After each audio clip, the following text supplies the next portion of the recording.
E muito boa noite, meu nobre amigo Cid Vale Ferreira. Bem-vindo novamente ao Acesso Redivamp. Pô, boa noite, André. Brigadão, cara. Valeu aí pelo convite. Né, eu tô acostumado a te chamar de André faz tanto tempo, né, que eu te conheço que você já foi o André Scaraboto, o Lorde A, o Andréas.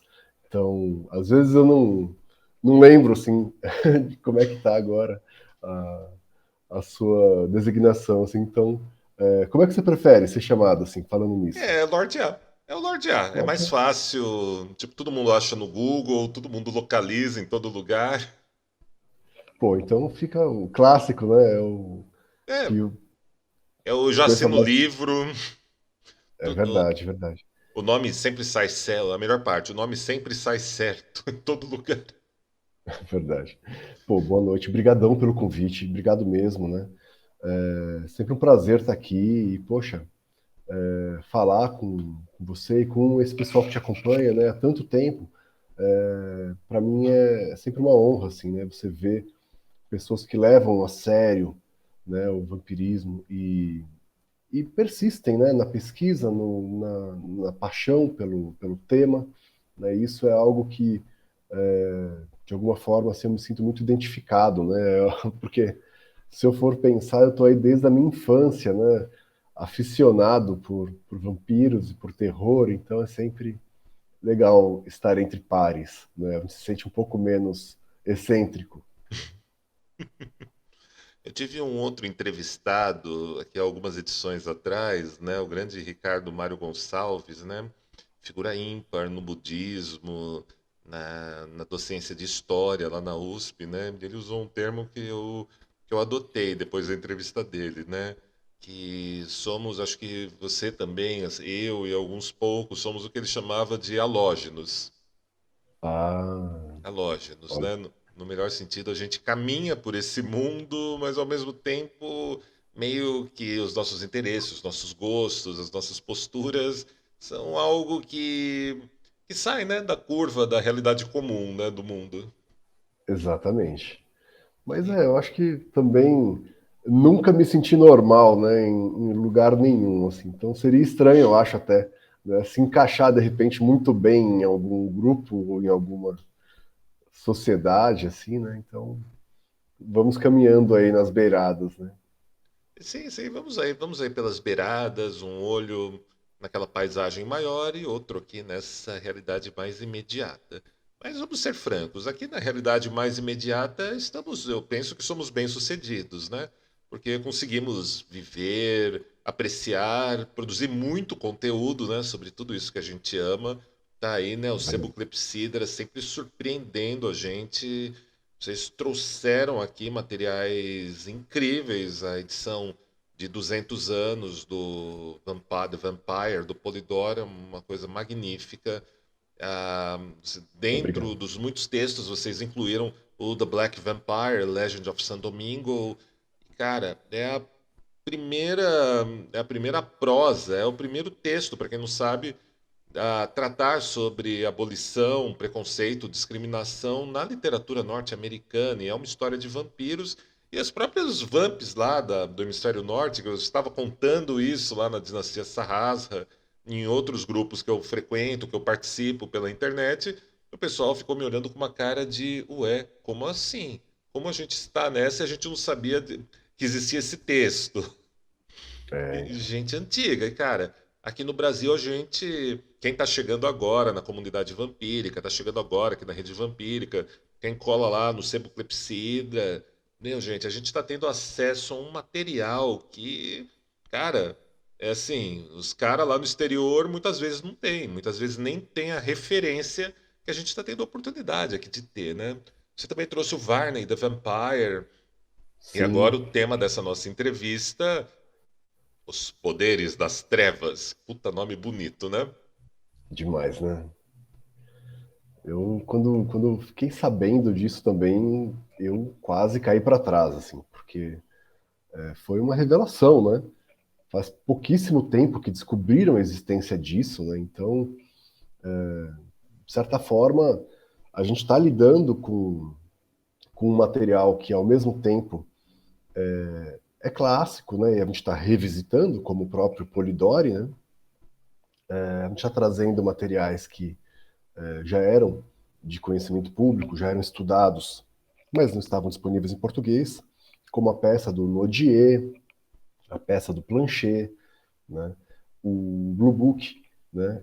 Baseado na peça do Planchet, que é A Noiva das Ilhas, né? Então, um conto gótico publicado anonimamente, inspirado nessa peça, e essa descoberta incrível que é o Vampiro Negro, né? Então, quando descobriram, logo logo a gente já conseguiu traduzir, a gente já estava fazendo o livro já estava pela metade quando foi redescoberta essa narrativa, né? Que, como você falou, a primeira narrativa americana, norte-americana e estadunidense com vampiros, o primeiro vampiro africano da história da literatura, né? Considerado um texto pioneiro, né, na questão da abolição, né? Então é um texto anti-escravagista, é um texto com nuances, inclusive anticapitalistas, né? E aí depois a gente tem o Varney Vampiro, né, trazendo então o primeiro volume de 4, como que foi assim que a gente separou, né? Desse Penny Dreadful vitoriano ali que influenciou tanto Drácula, influenciou tanto, né, todo o rumo da literatura vampírica. E aí agora faltava o rei, né, de todos ali, faltava o Drácula, né? Mas a gente não queria fazer algo redundante, algo com apenas mais do mesmo, né?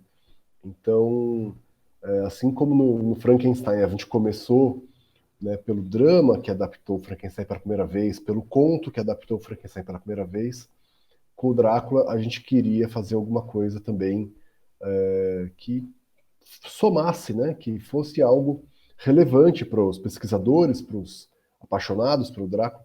E a gente optou então por lançar essa versão estendida sueca, que não foi traduzida ainda em lugar nenhum do mundo, né? Eu sei que ele está sendo traduzido na Inglaterra, mas não foi lançada lá ainda. Não sei se eles vão lançar antes ou depois da gente, mas a gente está no páreo aí. Talvez a nossa tradução seja a primeira do mundo, né? Então vai ser uma grande honra, assim, poder estar na dianteira aí, né? Poxa. Cara, é fascinante. E essa história, ela é cercada de, né, como toda boa história de vampiro, aliás, ela é cercada de duplos, de paradoxos, de mistérios. A começar pela lenda das iniciais A.E. É isso mesmo, né? Quem é, foi identificado, não foi identificado? Como é que é essa história Ainda dessas não. iniciais, Cid? Então, foi assim. O Drácula saiu, né, a gente sabe, em 1897, né, na Inglaterra. E nós temos, pouco tempo depois, 2 anos depois, uma edição sueca saindo como folhetim no jornal Dagen, né?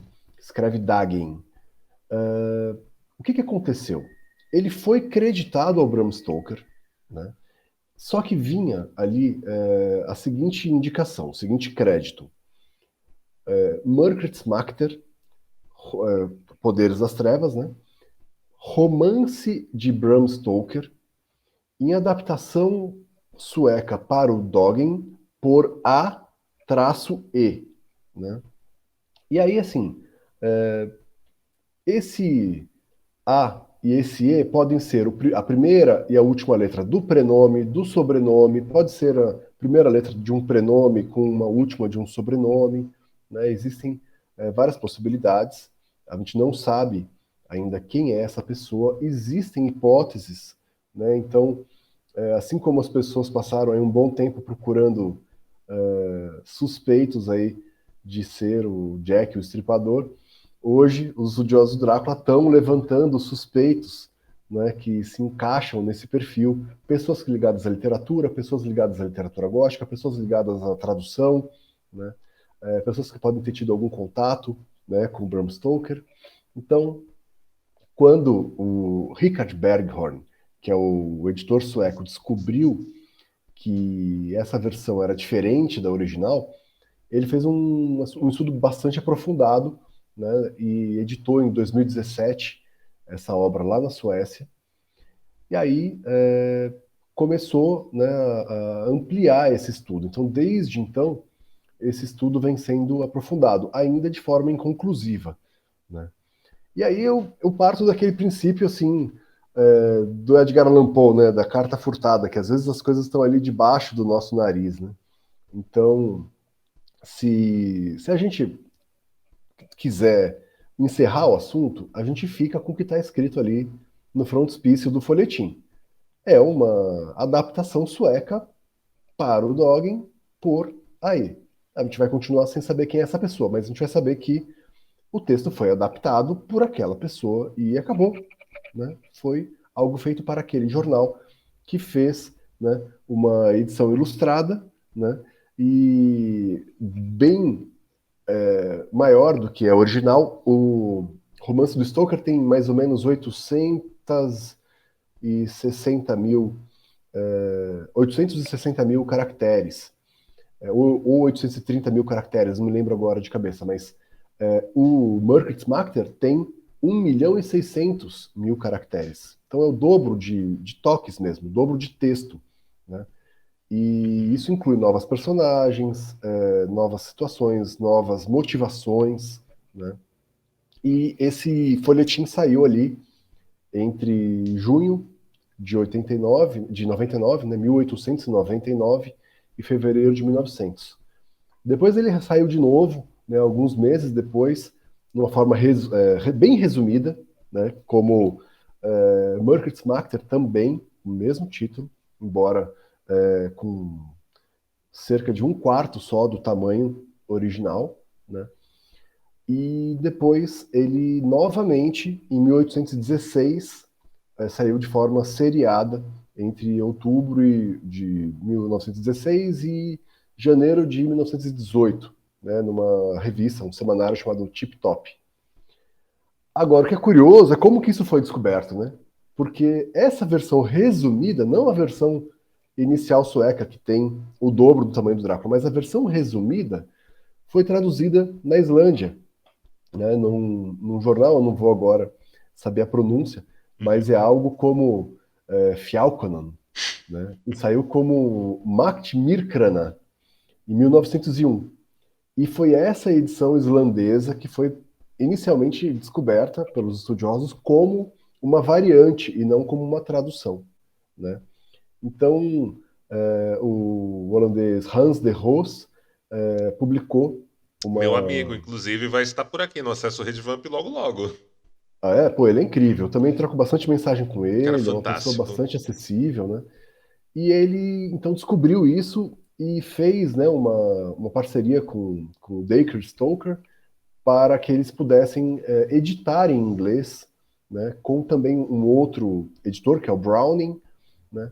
Eles fizeram um conjunto ali, né, uniram forças para estudar essa variante e para editá-la em inglês, né? E aí o que aconteceu foi que essa descoberta motivou outras buscas que redundaram então depois na descoberta dessa variante sueca que é 4 vezes maior do que a islandesa, né? Então é um verdadeiro tesouro, assim, né? A gente tem muitas passagens incríveis ali. E a pessoa que fez, né, essa adaptação, essa mulher ou esse homem que aparece ali como A-E, gostava bastante ali da literatura gótica, viu? Porque existem referências novas ao Edgar Allan Poe, né? Existem passagens que lembram contos do Poe, por exemplo, o estranho caso do Dr. Valdemar, né, do Sr. Valdemar, com uma cena de mesmerismo, né? Tem uma série de novas cenas, tem muito mais aprofundamento, o surgimento de uma das vampiras, que é a vampira loira, né, que ganha destaque, ganha passagens em que ela conversa com o Thomas Harker, que seria o Jonathan Harker dessa versão. Uhum. O Drácula, que ali é o Mavros Draculits, ele é um líder de um culto, né, que pratica magia, e ele faz uma invocação de uma espécie de egrégora do mal que esse culto alimenta com sacrifícios humanos, né? E são seres ali que acompanham a linhagem do Draculix há muitos séculos, tanto que alguns deles têm até características assim de homens primitivos ainda, né? Então é algo completamente inusitado, sabe? Você tem um detetive novo. E o mais curioso é que eles tratam de questões políticas e sociais na trama, antecipando um pouco os temores do que viria a ser o fascismo, né, e o nazismo. Então eles falam com muita preocupação do antissemitismo, né, que estava ganhando força. Eles falam bastante assim da perseguição aos judeus, né, que servia de justificativa para qualquer problema na época. Os jornais sempre estavam apontando os judeus como fonte dos problemas nacionais, né? E aí o Dr. Seward, né, o psiquiatra ali que a gente já conhece da versão britânica, faz comentários alarmado por esse antissemitismo. É bem curioso, né? E por fim tem outras mudanças, né? O final é diferente, né? Não vou contar, mas Sim, tem não pode ainda. dar spoiler, né? Pois é. Mas recomendo, assim, sabe, que as pessoas que gostam do Drácula tenham, né, a oportunidade de conhecer essa versão ampliada. E quem não conhece ainda, não tem nenhum problema de conhecer por meio dela, porque quase tudo que está lá na versão britânica vai reaparecer, só que de forma ampliada, né? Então você vai perder uma coisinha ou outra que muda, né? Mas, no geral, tá tudo lá. Cara, Cid, existe alguma especulação, né? Alguns rumores, mas eu vou tratar como rumor e como especulação. E dizem que quando o Bram Stoker publicou o Drácula, o editor deu uma reduzida, deu uma enxugada no livro, tanto que daí vem até aquela história do conto O Hóspede de Drácula e outras coisas, né? Tem Exato. também o Dacre Stoker, né? Meu nobre amigo, esteve por aqui já 3 vezes aqui pelo Acesso, né? Nos nossos eventos, e também contou um monte de coisa dos estudos, dos arquivos que ele guarda lá na escrivaninha dele originais, do grande Bram Stoker. Nossa. E Cedi, da sua. Assim, vamos tratar como um rumor. Existe alguma possibilidade que nesse livro Poderes das Trevas a gente tenha definitivamente um material inédito do Stoker ali também? Claro, tem uma adaptação, mas tem uma chance, talvez, a gente estar vislumbrando um Drácula mais original na mão do Stoker, na pena do Stoker?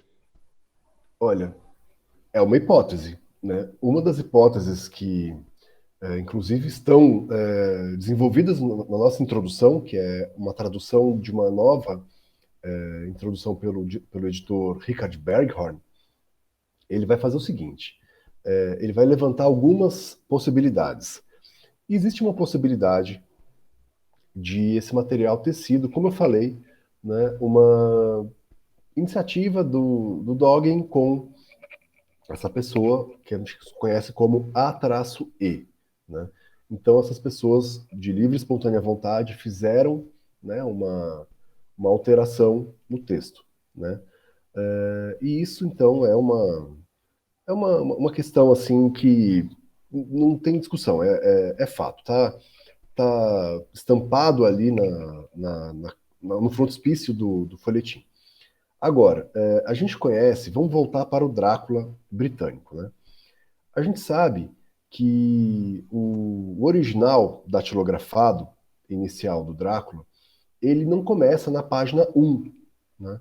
Ele começa lá pela página 110, né? Então, um pedaço dele foi extirpado. É muito provável que esse pedaço extirpado seja, né, o que hoje nós conhecemos como o convidado de Drácula, né?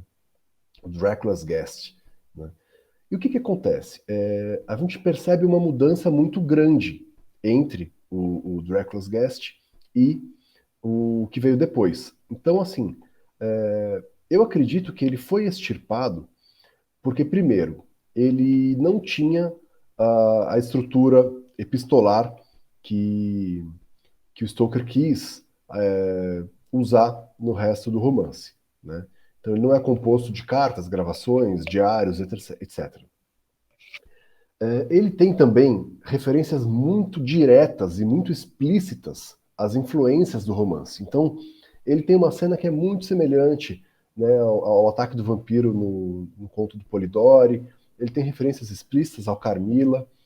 Eu acho que o Stoker passou a se incomodar um pouco, né, porque o que antes ali ele começou a fazer com muitas homenagens, eu acho que ele quis continuar de uma forma um pouco mais original, né? Fazendo menções, fazendo, né, algumas referências.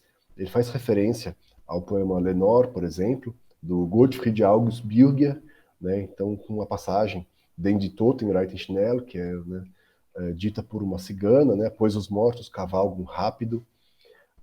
Ele extirpou uma cena em que tinha um teatrinho do Fausto durante a viagem do Jonathan, né?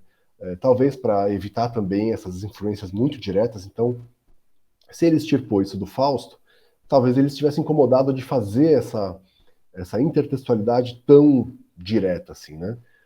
Essa do Birger passou, mas talvez ele tivesse esse incômodo e talvez isso fosse motivo para ele ter extirpado esse começo, né?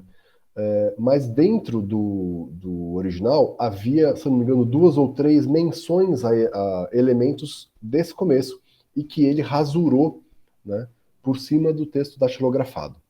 Então, assim, a gente sabe que aquilo fez parte, né, do original, deixou de fazer parte e houve uma pequena adaptação no que veio depois para eliminar menções ao que havia sido extirpado. Isso, então, eu acho que explica um pouco para a gente a questão do Dracula's Guest. Tem um outro final também que foi extirpado, que a gente pode ler hoje na íntegra, que é um vulcão entrando em erupção debaixo do castelo do Drácula, quando ele é derrotado pelo Quincy, né, que enfia uma faca Bowie ali no seu coração, né? Agora, o que acontece? A gente sabe que o Stoker escreveu Drácula entre 1890 e publicou-o em 1897. É muito tempo. Pode ser, então, que tenha existido uma versão maior, que ele tornou mais enxuta, um Ur-Drácula, né, um Drácula zero? Pode ser, entendeu? Mas não existe prova, é 100% especulação. Não existe nenhum documento, né, que seja um trecho, né, em inglês dessa versão sueca. Então, aparentemente, é algo que foi feito depois. Mas existem indícios linguísticos de que partes do texto sueco carregam anglicismos, ou seja, parecem ter sido traduzidos do inglês para o sueco. Não soam muito como um trabalho natural de um nativo de sueco. Mas isso pode ser coincidência, né? Mas existe, né, gente que defende a presença desses elementos, né? E outra coisa é que, assim, existe lá um prefácio atribuído ao Bram Stoker, né, no Mörkets Makter, como se ele estivesse a par de acontecimentos, né, que são datados posteriormente à publicação do Drácula. Então, como se ele ainda estivesse em contato com esse editor ou esse tradutor. Só que isso é problemático porque foi descoberto que esse prefácio é provavelmente uma fraude. Então, provavelmente ele foi atribuído a Bram Stoker sem o consentimento do Stoker, porque existem trechos desse prefácio com trabalhos de outras pessoas, incluindo, por exemplo, um trecho de um sermão de um padre, né, sobre espíritos, etc. E aí, então, o que vai se desenhando é o seguinte: aparentemente, pelo fato de ser publicado em sueco, houve muita liberdade por parte do editor e do tradutor que ampliaram a obra. Essa obra está ilustrada, né? E o Stoker, aparentemente, né, não existe nenhum tipo de documento circulando atualmente que corrobore isso. Aparentemente, ele não processou o Dogen, né? Nem o Fjalkonan, né, que seria esse jornal que publicou o Makt Myrkrana, que é a versão islandesa. Então, a gente sabe como ele era preocupado com direitos autorais. Ele fez, inclusive, uma exibição do Drácula como drama para assegurar os direitos autorais da obra antes de lançar o romance, né? Alguns poucos dias antes, acho que 11 dias antes, mais ou menos, ele fez isso para assegurar os direitos autorais. E a viúva dele processou a Prana Films Sim. para destruir as cópias do Nosferatu né, que foi a primeira adaptação cinematográfica. Então, tanto Stoker se preocupava muito com isso, quanto a viúva dele. E não existem registros de processo, né, em relação a essa versão sueca. Então, talvez ele não tenha tomado consciência, talvez ele tivesse um acordo, ou talvez ele não tivesse ficado sabendo, né? São Uhum. possibilidades. Então meio que Mas, cai por terra. Então meio que assim, né? Cai por terra aquela história que seria uma versão consentida por ele, né? Porque eu vi algumas pessoas posicionarem, dizerem isso sobre Poderes das Trevas, já até mesmo assim, quando desenvolvi algum material sobre isso, as fontes que eu tinha davam a entender que aparentemente havia uma anuência silenciosa do Stoker a essa obra, né? olha, Então é isso uma cai por hipótese. terra. Isso ainda não foi. O que eu estou falando, assim, mistura um pouquinho do nosso texto de introdução, né? São algumas das hipóteses do Berghorn. E eu sou um pouco cético. Eu sou um pouco mais cético do que o Berghorn. Eu acredito que não haja tanto mistério. Eu acredito que seja algo mais preto e branco, mais pé no chão. Pegaram o texto, fizeram uma ampliação, não tiveram problemas legais, atribuíram um prefácio a ele, incluindo trechos de padre, né?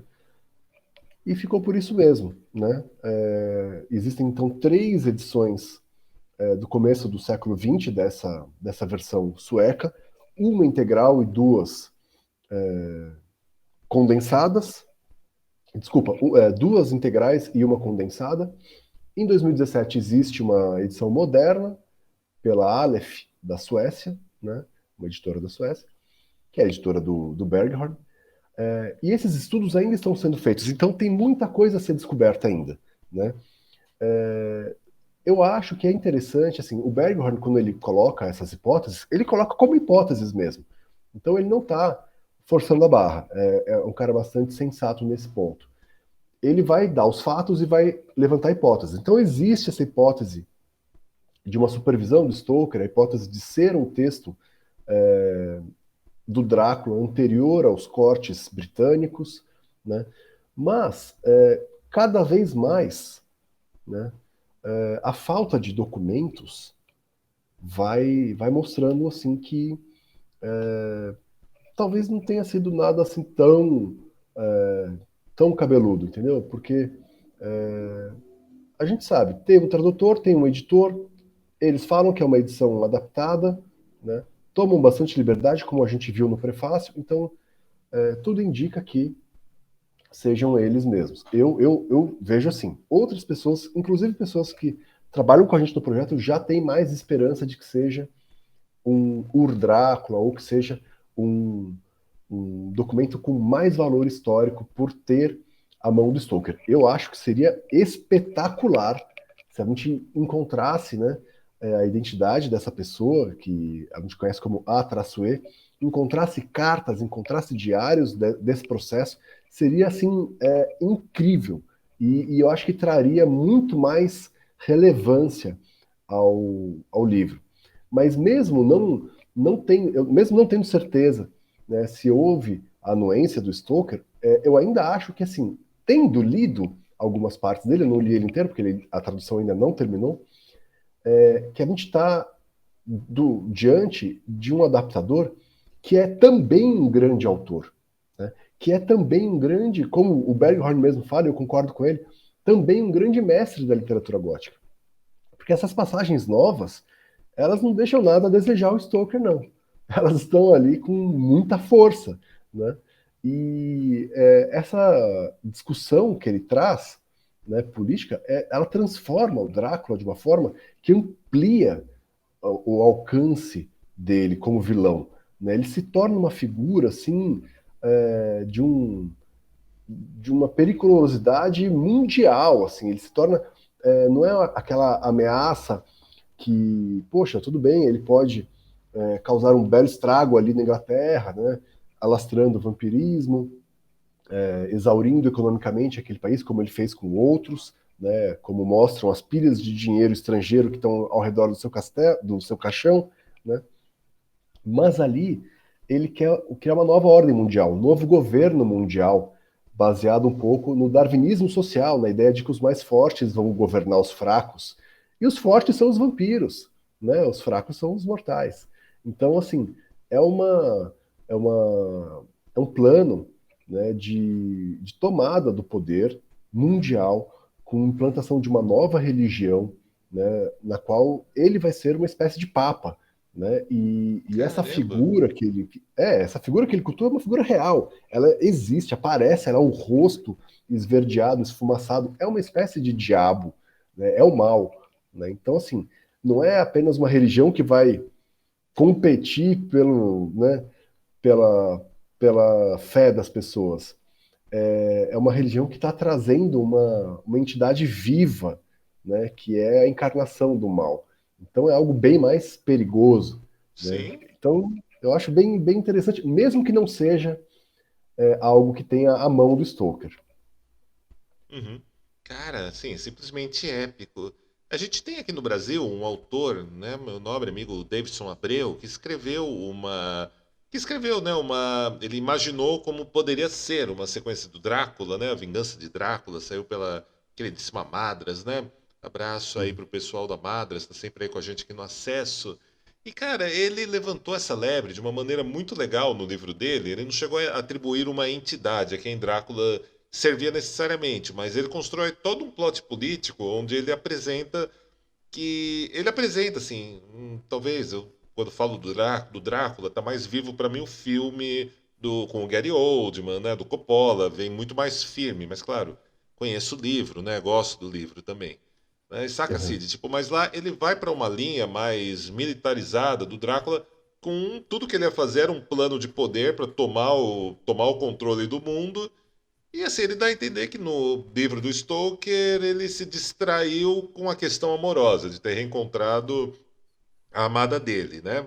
E aí, Entendi. como vai ter a trama desses personagens na história do Davidson, mas ele dá a entender esse impacto militar. O Drácula basicamente desencadeando a Primeira Guerra Mundial no livro. Olha Ele, só. ele leva para esse naipe, leva para esse naipe. Agora que você está me contando aqui, cara, os caras, um século e pouco atrás, lá na Suécia, os caras imaginaram o Drácula como líder de um culto, como entidade viva, com um plano de governo mundial, um plano de domínio mundial, interessantíssimo por sinal, né?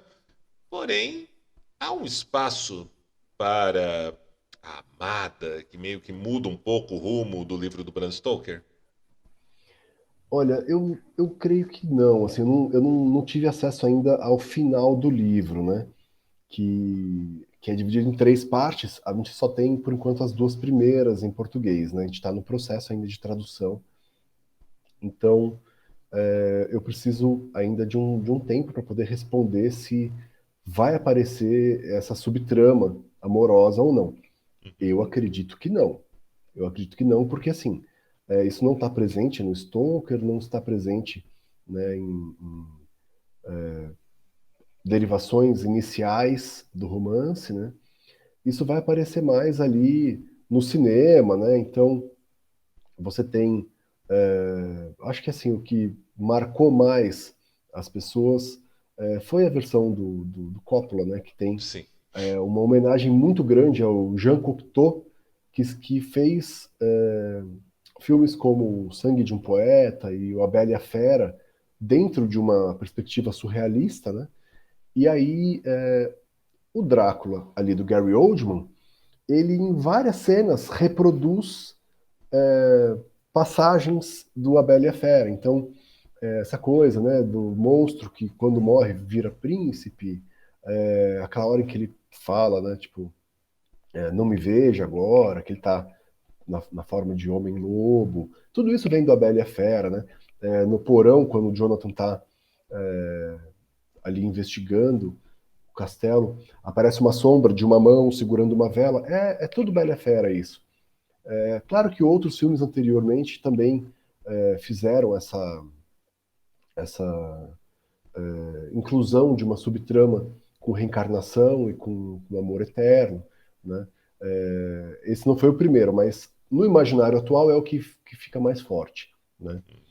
O Carlos Primati tem um artigo muito bom sobre as adaptações do Drácula no livro da Dark Side. Recomendo que vocês deem uma olhada, ele trata desse tema, né? E aí, assim, eu acho que outras questões, por exemplo, que algumas pessoas me perguntam, também não estão ali contempladas. Por exemplo, embora a gente tenha feito uma menção iconográfica ao Vlad, né, no nosso projeto gráfico, nas nossas recompensas, essa ligação mais forte entre o Drácula e o Vlad Tepes é somente consolidada em 1929, né, com um livro que é o Drácula turco, é a versão turca do Drácula. A mesma coisa que aconteceu na Suécia, de ter uma variante Uhum. toda misteriosa e tal, aconteceu na Turquia depois. Então, eu não sei falar turco, tá? Vocês me perdoam, mas é algo como Kazikli Voivoda, né, que significa voivode empalador, ou voivoda empalador, né? E esse livro é uma versão do Drácula bem próxima, né? Segue o enredo do Drácula de perto, mas ele não é atribuído ao Stoker como o Poderes das Trevas é atribuído ao Stoker, né? Ele é atribuído a Ali Riza Seifi, né? Eu não sei a pronúncia disso, tá bom, gente? Não sei se posso estar falando uma coisa nada a ver, mas é algo assim, né? Se você coloca lá nos Google Translate para ouvir a pronúncia de um nativo falando, vai sair mais ou menos assim. Então, Kazikli Voivoda, algo, tá? Esse livro foi traduzido, inclusive, em 2017 também, como Drácula em Istambul. E ele foi a base do filme Drácula Istambulda, que muita gente considera a primeira adaptação cinematográfica a trazer essa relação do Drácula com o Vlad, né? Então, assim, não é ainda o livro que vai fazer essa relação forte entre pelo menos não até a parte que a gente já conseguiu traduzir, Uhum. entre o Vlad e o Drácula. E eu desconfio que não seja também um livro que vai inaugurar essa subtrama amorosa entre a Mina e o Drácula, porque o que existe ali é uma relação de dominação. É uma Uhum. relação que não prevê, né, uma reencarnação ou né, uma paixão assim também por parte da Mina. Ela está fugindo de um monstro que vai acuá-la ali num dos quartos do sanatório do Seward e é um ataque. Ela é atacada, né? Ela é levada a beber o sangue de um corte no peito dele, mas não por livre e espontânea vontade, né? Uhum. Então, Não é essa mudança. consensual. Exato, exato. Essa mudança veio com o tempo, né? Uhum. Cara, eu tô aqui pensando, esse Drácula do Poderes das Trevas, ele traz um pouco desse personagem romeno, com inspirações romenas, ou ele já é um personagem sueco? Porque a gente tem alguns amigos lá na Suécia, né? Até um deles, o Dr. Thomas Carlson, né? Que vira e mexe está aqui no Acesso Redivamp, autor do Cabala Clifford, Magia Goética. E assim como eu, a gente concorda que o Drácula do Coppola tem a melhor declaração de amor já escrita na história, logo nos primeiros minutos do filme, né? Que é o Gary É. Oldman lá falando com toda a pompa, circunstância em romeno, antes de enfiar uma espada numa cruz. Se minha amada arde no inferno, lá eu arderei também. Eu acho uma das declarações de amor gótico mais belas da história do cinema, de todos os tempos. Mas aí, esse Drácula do Poderes das Trevas, ele é romeno ou ele já é um personagem mais sueco? Porque a galera lá da Suécia sempre brinco com eles, né? Eles me parecem muito mais propícios a dominarem o mundo, né? Tem alguma relação do personagem com a Romênia ou já é um negócio drama interno mesmo lá? Lá, nessa versão dos Poderes das Trevas, o Thomas Harker, ele também vai para Bistritza, também vai lá para Ah, Transilvânia, e é lá que ele vai encontrar o Mavros Draculits, né? Basicamente, assim, essa dinâmica entre Inglaterra e, e Transilvânia vai se manter, né? Não existe um deslocamento geográfico, não. né, Se para as passa. peças. Você já estava imaginando. estava imaginando em algum momento, será que eles vão para Estocolmo ao invés de Londres? Estocolmo, a Veneza, basicamente a Veneza dos nórdicos, né? Eu já estava aqui fantasiando alguma coisa, eles não puxam a sardinha, então, eles seguram em Londres. Fica em Londres mesmo. Inclusive, é curioso isso, né? Não é tão spoiler, embora seja um pouco, mas a ação se resolve em Londres, né? Ela não volta para Transilvânia como no Uhum, Stoker original. Então, assim, no Drácula original, nós temos, depois que se une, né, aquele grupo com Seward, Godalming, Jonathan, Van Helsing e Quincy, né, liderados pela Mina, que tem um vínculo telepático capaz de identificar a localização do Drácula, eles voltam para Transilvânia, né? uhum. Voltam não, a maioria nunca esteve lá, né? O Jonathan volta para lá, né? E leva, né, com a Mina e na dianteira esses aliados, né? Mas no Poderes das Trevas, o que acontece é que eles não voltam para a Transilvânia, né? Como eu falei, a gente não recebeu ainda a tradução desse pedaço, mas essa é uma informação que nós já sabemos que é fato, assim, não existe essa viagem, né? E, assim, agora, como isso acontece, eu ainda também não sei, estou curioso também, Sim. né? Porque eu Sim, a estou gente lendo também, a gente. agora esse começo, mas... Exato. E Mas mesmo, conforme eu for lendo, eu vou Cid, divulgando também umas coisas. não, e mesmo que a gente soubesse, a gente não contaria porque a gente quer que vocês leiam Poderes das Trevas, né? É verdade. Essa, para quem não sabe, aqui na Rede Vampírica, aqui no Acesso Rede Vamp, nós queremos que vocês leiam os livros. E se o livro ainda não foi lançado em português, a gente não dá o spoiler, a gente deixa a experiência descoberta por conta dos leitores e leitoras. Exato. E uma coisa também que, assim, a gente pode antecipar tal, é o seguinte, vocês que estão assistindo hoje, né, hoje, dia 18 de agosto, né, Uhum. Vai ao ar a hoje gente esse abriu, vídeo. então, a gente abriu o, a campanha do Poderes das Trevas dia 11, né? Se vocês estão assistindo em outro dia, né, versão gravada, assistindo mais para frente, até o dia 10 de outubro a campanha vai estar aberta recebendo apoios. No Catarse, no endereço catarse.me/poderes. Né? Lá vocês podem garantir vários combos diferentes. Né? Tem dos mais simples, que vão trazer o livro, um marcador de página e um postal, até um combo mais completo, com tudo que diz respeito a essa campanha, que tem caderno de anotações, pôster, postal, marcador de página, eco bag e também outros combos que incluem tudo isso que eu falei, mais outros livros, como o livro que a gente fez de 200 anos da edição do Polidori, que é um livro de 404 páginas, com 2 dramas, noveleta alemã, conto gótico inglês, conto americano, tem diários, cartas, o fragmento do Byron e uma nova tradução do conto do Polidori. Né? Fora uma galeria de imagens. Mais prefácio, mais pós-fácil, enfim. É um livro cheio de extras. E também tem o Contos Clássicos de Fantasma, que é uma coedição que a gente fez com a Ex Machina. Porque a gente não está lançando o Poderes das Trevas só com a editora Clepsidra. A gente tem uma equipe, um consórcio de editoras. É uma parceria, né, que envolve 3 editoras na coedição, ou seja, do Brasil a gente tem editora Clepsidra, editora Ex Machina, da Islândia a gente tem a Sagarana, e nós 3, né, unidos na coedição, fizemos uma parceria com a Aleph Bokforlag, lá da Suécia, e com o canal Fantástico Cursos, aqui do Brasil, né, que nos ajuda na divulgação.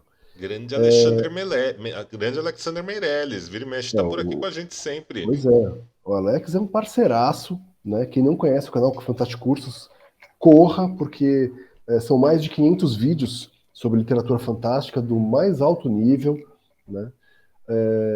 E aí a gente tem, então, o prazer, né, a felicidade de ver que esse projeto está tendo muita aceitação, está saindo em vários veículos de mídia, e a gente já está arrumando para 300% da meta. Né? A gente fez uma meta que com 100% já garante, né, a publicação do livro. A gente tinha feito metas estendidas até 220%, e agora a gente já está caminhando para 300%. A gente teve que fazer mais metas estendidas. Então, assim, cada pessoa que apoia melhora o acabamento final do livro e inclui mais itens, mais mimos, brindes. Então, a gente incluiu um postal, que é um mapa antigo da Romênia, a gente incluiu, quer dizer, agora a gente pode incluir um card, que é uma fotografia do Bram Stoker, com uma mini biografia dele atrás. A gente já prometeu a criação de um grupo de Telegram com leitura coletiva supervisionada pela equipe do livro. A gente pode ter uma palestra do Carlos Primati sobre vampiros no cinema escandinavo. A gente tem outras possibilidades também, né, de acabamento. A gente já garantiu relevo na capa, verniz na capa, cabeceado vermelho, pintura trilateral, ou seja, vai ser uma edição de luxo graças à arrecadação que nós tivemos, né, que virou uma arrecadação recorde. Em uma semana a gente ter arrecadado tudo que a gente arrecadou foi algo surpreendente. A gente está aí indo para umas 700 pessoas, né, apoiando o projeto em uma semana. Então, vai ser com certeza a tiragem recorde das nossas editoras, né? E eu fico muito feliz, assim, de ver essa aceitação, né? E convido todos vocês a conferir lá, então, né, no www.catarse.me/poderes, né? Não deixem de conhecer lá. Tem vídeo, tem fotos com imagens com mockups, né? Que ilustram como vai ser o material. Dê uma olhadinha lá. Uhum. Olha, tá um projeto sensacional, a rápida adesão a ele foi, cara, foi uma coisa que impressionou bastante. A gente começou já no dia 11, 12 de agosto, a gente já começou a falar que ia ter aqui na Rede Vampírica, aqui no Acesso Rede Vamp, o pessoal, nossa audiência aqui já se empolgou e quem ainda está assistindo agora esse vídeo, essa entrevista, aproveita que ainda dá tempo de você correr lá, apoiar e cara, eu quero ver qual é a meta máxima que vocês pretendem? Os 400% ou mais? Olha, se eu não me engano, a gente foi até 450. Eu vou conferir aqui, para não falar besteira. Uhum. Mas o financiamento coletivo é aquela coisa, né? Se a gente percebe que existe espaço, a gente vai criando novas metas, né?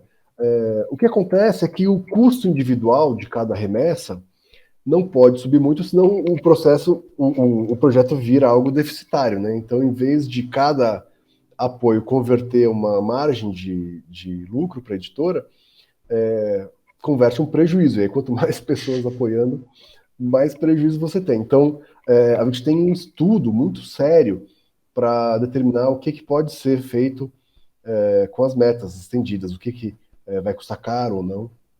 Mas, ó, eu vou comentar aqui o que já foi garantido. Opa, Né? manda ver. Ó, começou assim. Prefácio do Dacre Stoker, que é o sobrinho bisneto do Bram Pô, Stoker, né? quer mais E nada. aí, ele falando do Poderes das Trevas, né, a versão sueca. Ele já tinha escrito sobre a versão islandesa, agora ele escrevendo sobre a versão sueca. Um marcador de página de cetim preto, um fitilho marcador de página no livro, verniz localizado na capa. Nossa. O livro vai ter as cerca de 100 ilustrações originais do folhetim, tratadas, né, com um tratamento de imagem bastante rigoroso.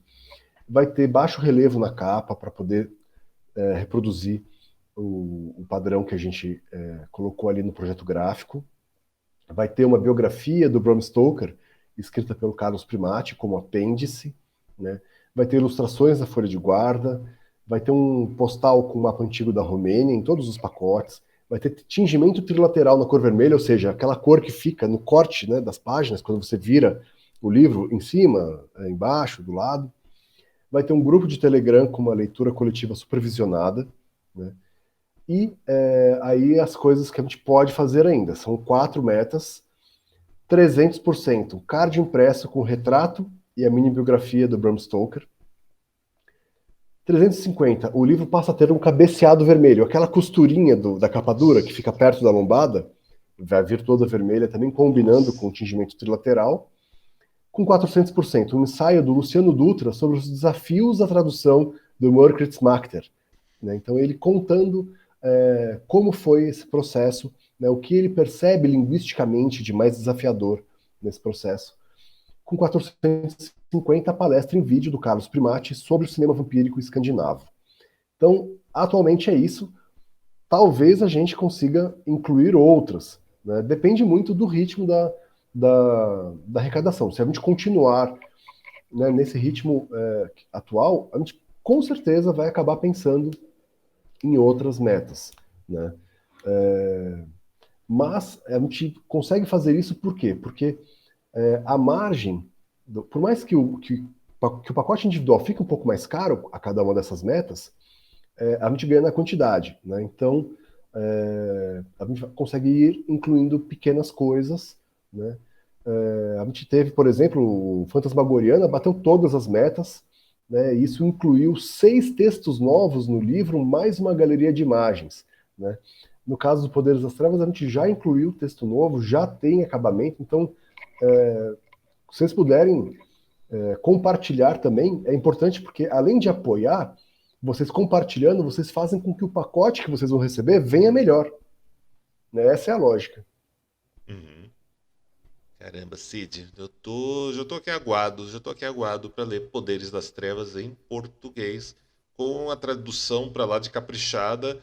O volume, pela descrição que você deu aqui, cara, vai ser aquele livro de destaque na prateleira, aquele livro que dá gosto de pegar para ler e aproveitar muito. Tô empolgado.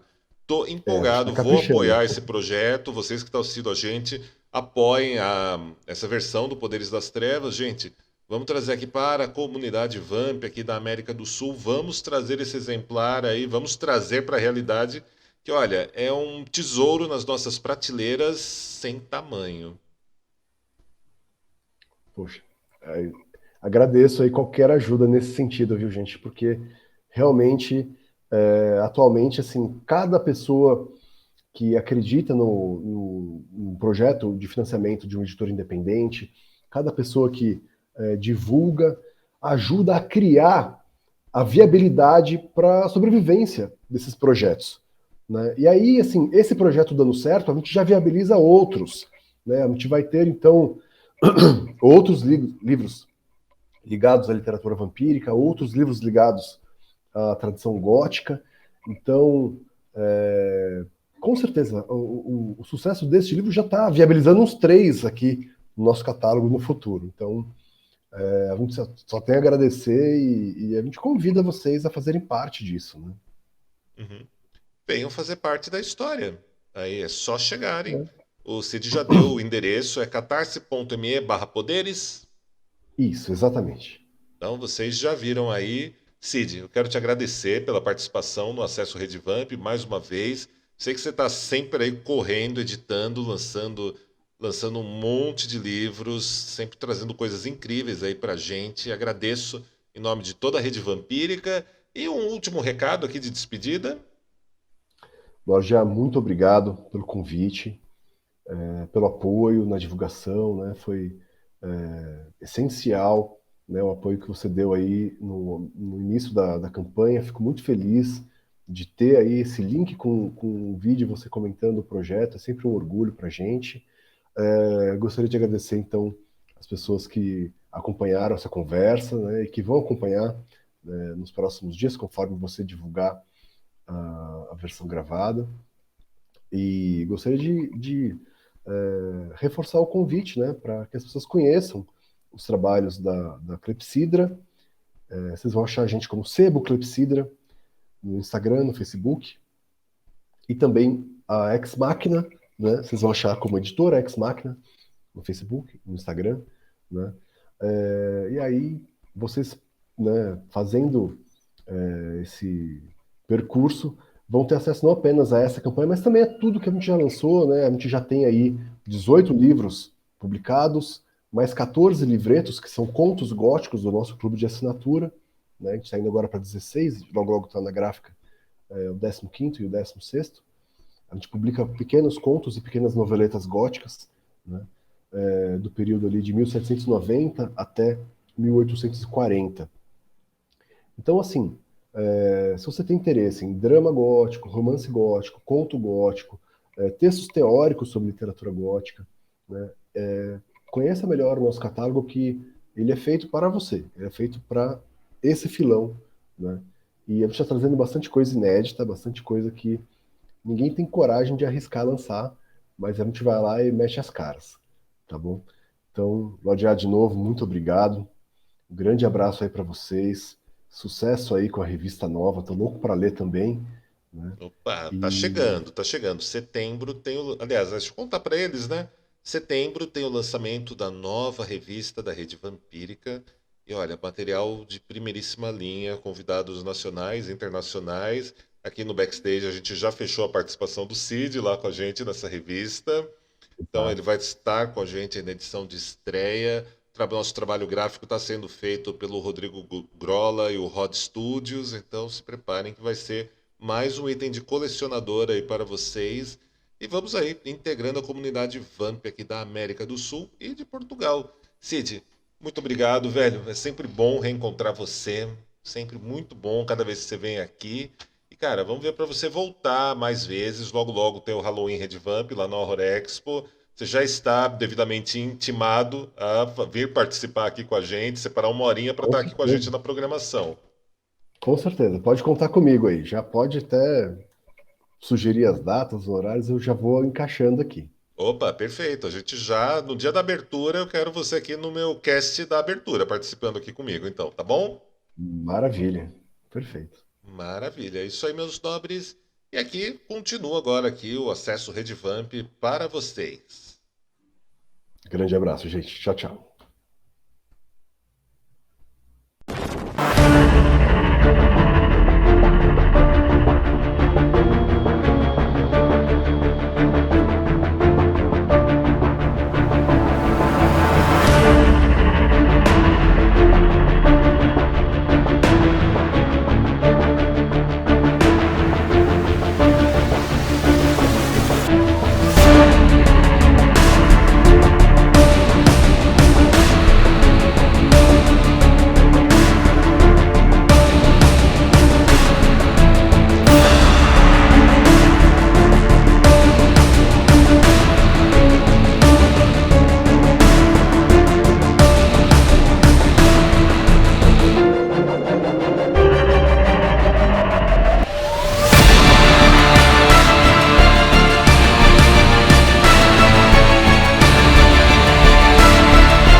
Se você gostou deste vídeo, deixe um curtir, compartilhe com pessoas afins e visite sempre o nosso portal redevamp.com.